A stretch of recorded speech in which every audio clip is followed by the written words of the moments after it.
Hey. I had to drink some water right there. Right, so we got some great news so far. Bit of speculation, bit of rumours. You know how it is until when it's actually being brought to our attention and we can actually grab it and have our hands on with this product. So, I've written down some stuff and I've got some pictures as well. The Intel Core i9-10900K is Intel's best gaming CPU, retailing at $579.99. Certain different online e-retailers are going to be different prices. And it's also the specifications. Number, of course, 10. Number of threads, 20. Processor base frequency, 3.7 gigahertz, which you can overclock to 5.3, I think, and maybe a little bit more. Maximum turbo frequency, 5.3 gigahertz. Intel thermal velocity boost frequency, 5.3 0 gigahertz. Cache, 20 megabytes. Intel Smart Cache. Bus speed is 8 gigathreads, I guess. Never heard of that one. Bus speed 8 gigathreads? It probably is. Great threads per second, probably. Intel Turbo Boost Max technology, 3.0 frequency, 5.20 gigahertz, TDP of 125 watts. It's not even that terribly high to cool down, really. Well, it is more than 65 watts, obviously, to cool down, but it's not as much as what I thought it would be. But configurable TDP drop frequency to 3.30 gigahertz. Configurable TDP down to 95 watts. Okay, that's pretty decent. Right, so AMD are bringing out a new Ryzen 7 5800X, and it's an 8-core CPU. Possibly 16 threads. Or maybe it might be slightly a little bit lower in threads. I'm not too sure about how many threads it's got. And in the charts down below, which I've got on here, which is taken, where is it here? And I'm going to blow it up like so you can see it. So let me change the sleeve. Remix, how's it going? LOL, Capi. Which one are you talking about right now? I am talking about I'm talking about the new Ryzen 7 5800X, which is going to be replacing the 3800X. Right, let's see. Oh, I ain't even got it on the right screen. Hold up. What screen is it on? Me talking so much. I've got the wrong screen. Right, there we go. Right, so here, as you can see, it says GPU NVIDIA GeForce RTX 2080 and CPU AMD Ryzen 7 5800X. 8-core processors. Now, we're going to talk a little bit more about this in a minute, but physical cores, it's got logical cores, 16, so 16 threads. So 16 threads is the virtual threads that can do things, and 8 cores is the physical threads that you can feel. So that's the difference. And physical memory, it's got 32 gigabytes of memory in there, and it's dated the 2020, September 29th. So it was done today, this benchmarks. So we've got a few different benchmarks. We've got crazy benchmarks for 1920 by 1080. So 1080 resolution, 2K, and I think 4K. And these are all on crazy levels of singularity. So it's got all the details right here. So full screen, true, point, high quality, high, 60 minutes. So it's all pretty good, yeah? So basically, when you see this benchmark here, and it's got preset level, crazy, 1080p, this is all good. And the reason I'm going to tell you why this is all good in a sec. So let me get to this other one here as well. And as you can see, all dated today. And all different times, so it's just floating around the internet, so you might be able to get to see this, no problem. So it's got NVIDIA GeForce RTX 2080. So this is not even a mad graphics card, not even a 2080 Ti, not even the 3080, not even the 3090. RTX 2080 with the new AMD Ryzen 7 5800X. This is not even AMD's top flagship CPU, which I've already told you about. This is an 8-core CPU being competitive against a 10-core, 20-thread CPU, which is Intel's top-of-the-line gaming CPU. It's the fastest CPU in the world for gaming at the moment. Then if you look, DirectX 12 on all of these going down, I think you can see this. Let me make this bigger. There's me talking and you can't see it. Yeah, you can see it. Right, there we go. Right, as you can see, on the top line here, we've got NVIDIA GeForce RTX 2080, AMD Ryzen 5800X, 8-core processor. Get that in your head, 8-core processor. DirectX 12 at 1920 by 1080 resolutions. You can see that there's 63 FPS, right? And this is on the craziest, like, highest settings that they go to. 1080p. Next one down, CPU again, 1440p, which is a little bit under 2K, 2560 by 1440, 61 frame rates per second. And then we've got the next profile, which is ultra high definition, which is 3840 by 2160. Some people class that as 4K, but it's not true 4K. It's just 4 times 1080p in the resolution, 60 frame rates per second. And then we go down, because this is all crazy scores right now here. We go down again, and they've got 2560 by 1440p. And we've got 66 frames per second, and we've got 1080p, 71 frames per second. Now, this could be all speculation and all of that sort of stuff that we all talk about. Is this the right one? Right, here we go. Right, so from this point of view, this CPU, the 8-core AMD 5800X, that's replacing the 3800X, is also going to be about 10 to 15%, or maybe, 10, 15%, 20%. It could be 10 to 15% faster than a 10900K. Now, that's saying something, because that CPU, which I've written down my bits here, is worth $579.99. But we're going to carry on. We're going to go into it a little bit more. So, as you see from the charts down below, you can see Ashes of Singularity. This means that the percentage would be Intel's top nine. What's it called? i9 CPU. God, I'm missing it now. i9 CPU by that amount of percentage. So probably 15 to like 20%, which is significantly really big, because this is not even AMD Ryzen's top CPU. And this is what I've also wanted to speak about as well, is that the fact that you got the desktop CPUs I told you about. I've played around with the laptops. The laptops felt extremely fast compared to the Intel ones, and this was the first generation of Ryzen CPUs when we went to an Acer's event. So we went to an Acer event, and it was like in this lovely hotel and stuff like that. We were up in this penthouse, and we had all these laptops to play around with months before they even came out. And when I first tried the Ryzen CPU enabled like laptop, it was so fast compared to Intel. They had an Intel one there, and they had a Ryzen one there, and you could definitely tell the difference. And they had really thin like chassis for the laptops and stuff like that. So, what does this mean? Well, this means that if this is an 8-core, technically, this will be a very fast CPU for gaming, but technically, will it be as good as content creation, or because it hasn't got as many cores? But we don't know how much it can clock to. We don't know. I have heard that one of the CPUs, which I don't know, I haven't got clarification on it yet, so I don't really want to go into too much into it. But apparently, it can go up to over 5 gigahertz. The actual AMD new CPUs or processors that are coming out can actually go over 5 gigahertz.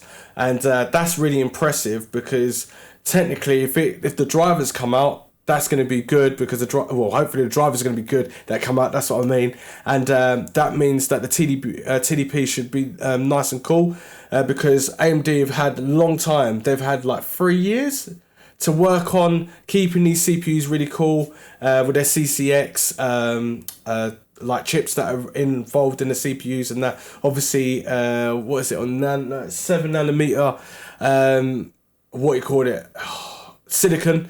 God, I'm losing the plot today. But anyway, let me carry on quickly. So yeah, this is just like one benchmark. So you got to take it with a pinch of salt, really. Yo, Archie, how you doing?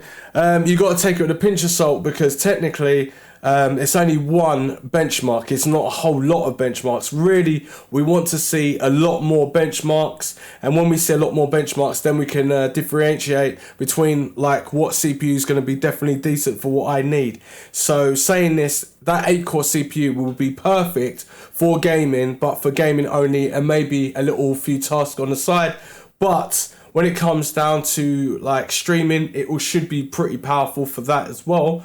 But when you talk about content creation and doing other things and connecting loads of monitors up and stuff like that, no, it won't be that good for that. That is like the old school quad core CPUs, but this is 8 cores, so it's double the threads, and it's got, sorry, not double the threads, double the cores, and it's going to be double the threads. So obviously instead of going 8 threads, we're going 16 threads, which I could have 16 like things going on at the same time and it wouldn't crash. It should work really nice and smooth. And if it's clocked at like out the box at 5 gigahertz or a little bit more, then they're reaching into, well, I guess they want to get past Intel. So Intel's CPUs obviously can overclock to 5 gigahertz, no problem, but they run a little bit hotter, so you need more water cooling for it. But yeah.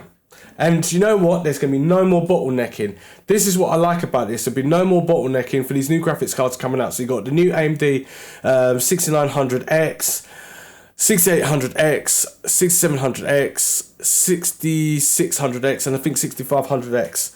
All right, so you've got those graphics cards coming out. You've got the RTX 3090 and 3080, and then you've got the 3060 Ti, you've got 3070 Ti, you've got the 3060 coming out as well a little bit later down the line, and a 3080 20 gig model. So when you put this CPU and pair it up together, it's going to be good. But as you can see, that wasn't even a top graphics card. That was just an RTX 2080. So even though I hope you guys know that NVIDIA is basically getting rid of the 20 series line, so eventually you won't be able to buy those graphics cards. You'd have to buy them on AMD or like other third-party realms. You won't be able to actually get it like from NVIDIA or whatever, because the 30 series is overtaking that.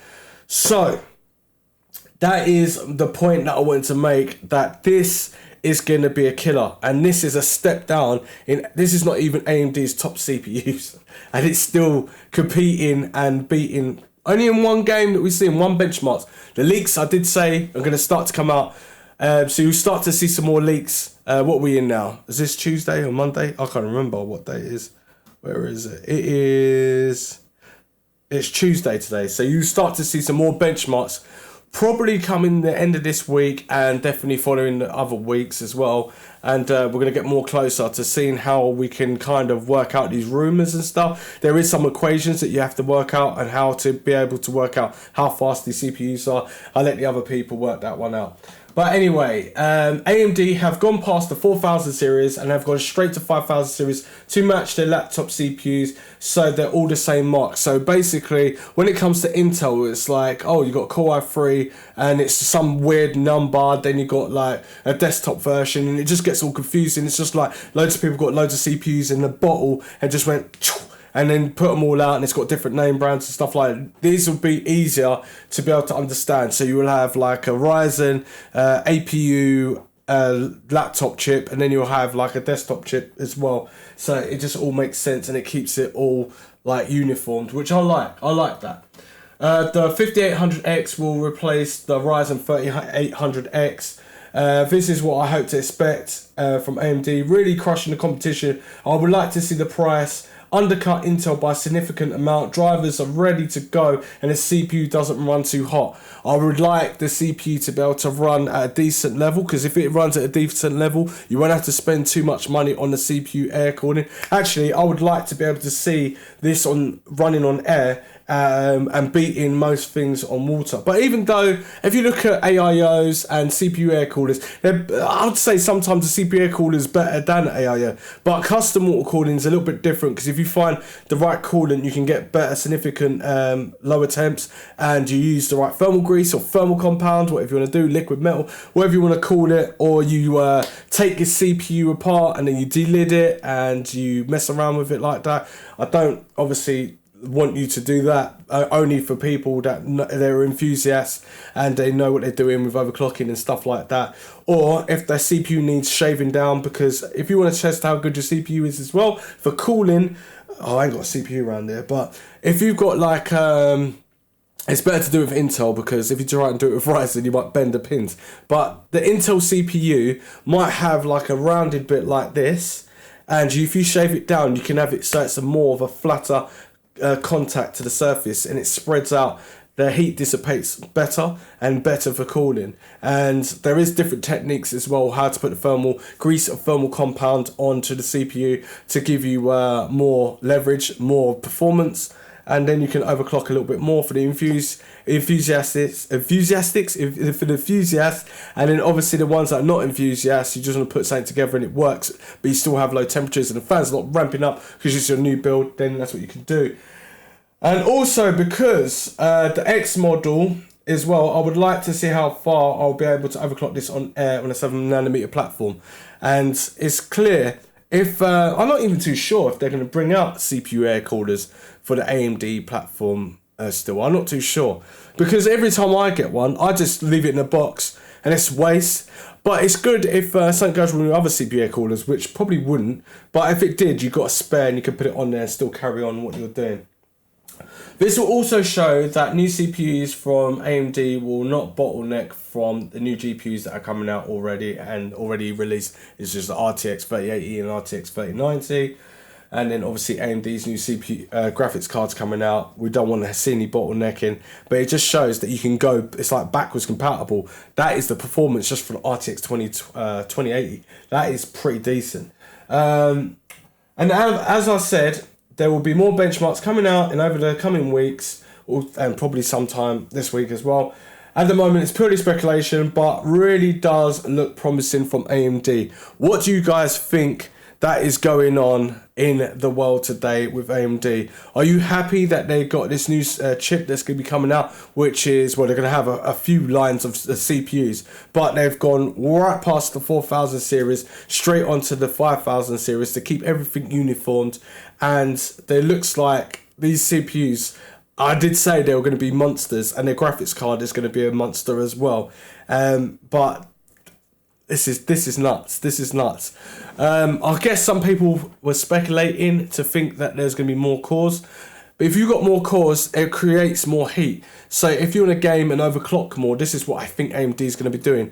If they want to overclock this CPU to a lot higher, imagine that we can overclock to 6 gigahertz off the new AMD chips of 5000 series, yeah, on air. How sick would that be? But it still would be cooler because it's 8 cores.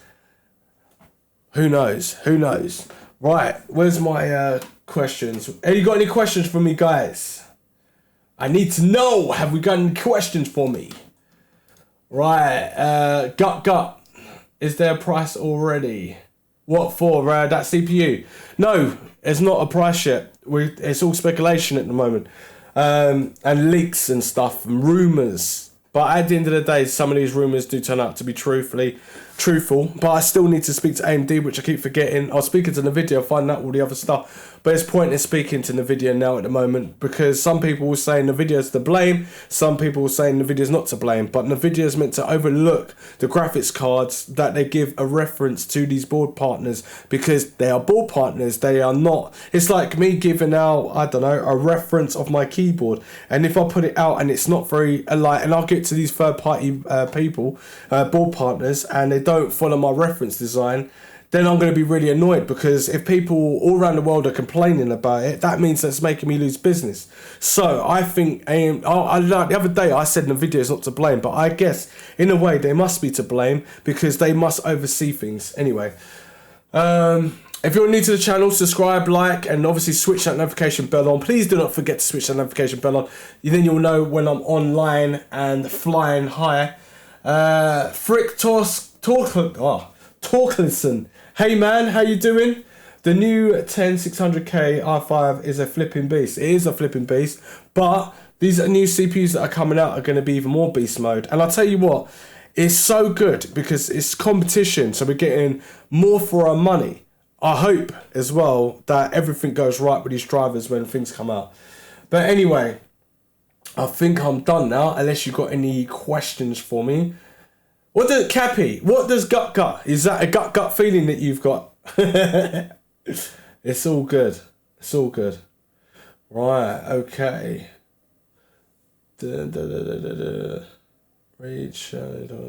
Yeah. Right. Okay. So more news is coming, and also, do you want to see a mixture of news like Xbox and PlayStation with AMD and Intel and Nvidia and a bit of esports in there, new games coming out. Do you want me to do things like this? Leave it in the comments down below. Let me know what you think and all this sort of stuff. And I'll see you all tomorrow. I'll be on tomorrow probably about 11 or 12 UK time. Thanks for watching. Roger and out.